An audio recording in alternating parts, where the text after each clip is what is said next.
Oh man, it's like you were a movie star or something.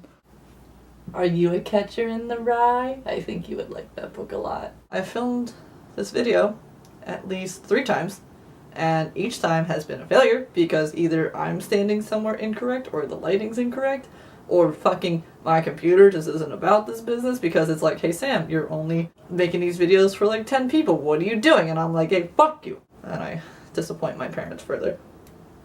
I read Catcher in the Rye, okay? I've heard about this book throughout my entire like school career, about how it's on the banned book list and how fucking schools can't teach it and how it's controversial and how it's like cursing and all this fucking weird stuff, and I'm like, nope, not gonna read it, fuck that. I don't want to have an opinion on something that I don't know about, so I'm just gonna hate it because I'm a sheep and that's what sheep do. But recently my heart has died from working so much, so I decided to get back into reading because, you know, that's like all I did in college. Well, I mean, that's what I was supposed to do in college. I kind of really only did that like 30% of the time. I made it through and somehow got a degree, so, you know, it's their fault, it's not mine. So yeah, so I'm on this epic journey. I'm on this fucking pilgrimage to find motherfucking Catcher in the Rye, and I'm stoked, and I'm like, sure, one bus to Groovy Town, gonna find me a bad book, gonna read it, gonna hate it, that's that. When I went to Barnes & Noble, because I'm a fucking bougie asshole, as soon as I walked in, Catcher in the Rye was literally like, oh shit, fuck my life.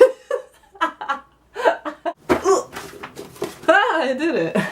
Like, it was so easy to get, and I was like, okay, that was done, good for me. So when I started reading it, I expected to like fucking hate it off the bat and like be really upset with how controversial it was and how like terrible the writing was and all that fucking like bullshit that was just up in here doing all this.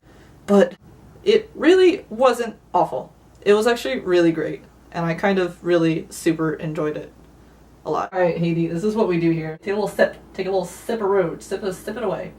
The main reason I feel like people don't like Catcher in the Rye is because of the voice and how it's kind of repetitive and kind of annoying and kind of like, dude, what are you doing? Like, fucking get your life together. Like, you're fucking, like, you just got kicked out of school. Why don't you go home to mom and dad and not sleep on a park bench? In that sense, I can understand how it's annoying, but you also gotta fucking remember, writers don't just write things without some kind of intention to it or some kind of purpose. Like, writers, that's all they have. They have to use their words to describe you a story. Writers have a story and a meaning behind what they do, and that's just like what the fucking literature is about. The whole point with Catcher in the Rye is like, people don't know how to separate their hate for like a character versus like hating the structure or the function of a book.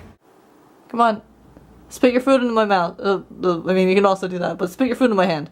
But to not recognize that, like, maybe these things are being repeated for a reason, and to maybe realize he's trying to tell me a message, like, okay, you got your fucking decoder pin and you gotta figure out where the Ovaltine is, but you fucking just complain because you ain't got no Ovaltine. Like, what are you doing? You gotta use the damn pin to figure out where the fucking Ovaltine is. Like, that's just what has to happen.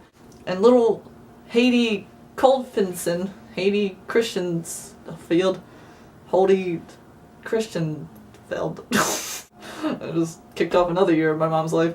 Holden is like, you see everything from his perspective and you fucking like go through a journey with him. People need to understand that if you're going to not like something, that's fine. But to not like something and for something to be actually bad are two totally different things. The fact that you don't like it doesn't make it bad necessarily. It could contribute to it being bad for sure, but it doesn't like define what the art is. For instance, I hate Jurassic World. Like, I don't think I could hate anything more if I tried. And homeboy over here can tell you all about hate. Like, he gets it. I hate that fucking movie more than, like, anything. What kind of dinosaur turns invisible? How are you gonna show me the big secret right away? I don't care anymore. I don't want to be invested in this dinosaur since you showed me his Achilles fucking whatever the fuck. Oh, it's just so bad. But the fact that I hate it doesn't necessarily mean it's a bad movie. It's a bad movie because it's garbage and because it's trash and it disgraces the Jurassic Park franchise in every sense of the word, and I don't even want to hear it because the fucking producers threw Chris Pratt at me and were like, hey, this is gonna be a good movie because Chris Pratt is being Chris Pratt and he can talk to velociraptors and everything's super fun and one of them and they all have names, and it doesn't make it a good movie just because Chris Pratt's in it and it's just bad. It's such a bad movie. I bet you were in good movies. It's not a bad book. Especially if you're going through a time when you kind of hate yourself and you kind of hate everybody around you, even though they don't really deserve your hate. It's just, it's nice. It's a good book. And it's gonna get annoying, but you gotta understand that's like the fucking purpose of the book. If you like Catcher in the Rye or don't like it, I would really like to know why, so I can tell you that you're wrong. Do yourself a favor, read a book, and be sure to pray to Holy Christensen. Alright, bye, I'm gonna go kill myself.